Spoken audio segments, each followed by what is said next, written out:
U.S. markets have surged during Biden's presidency. The S&P 500 up about 40% as we settle into its fourth year. Now we want to know, how does it compare to stocks under former President Trump, and how should investors consider this heading into the 2024 election? Joining us now on this is Yahoo Finance senior columnist Rick Newman. Rick, latest issue. Hey guys. Thank you. Bidenomics, go. Where are we? Yeah, the stock market is one of the stats I track for the Yahoo Finance Bidenomics report card. How is Biden doing on the economy compared with prior presidents going all the way back to Jimmy Carter in the 1970s? And there's been an interesting flip in the last month or two as we've had this going on what's like a 6-month stock rally here. So for most of Biden's presidency, when you compared the S&P 500 under Trump with the S&P under Biden, the stock market was doing better under Trump.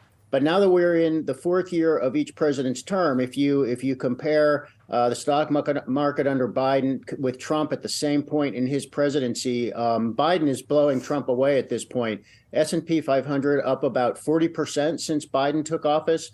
And at this point in Trump's presidency, the S&P 500 was only up about 13%. So 40% under Biden, only 13% under Trump. And there's a big reason. Stocks were doing well under Trump until the COVID pandemic erupted in February and March of 2020. So that was basically 4 years ago. We got a big downturn in the market. We had a deep but short recession. And then stocks recovered under Trump. But if stocks just stay flat for the rest of Biden's term, he will still beat Trump on the stock market.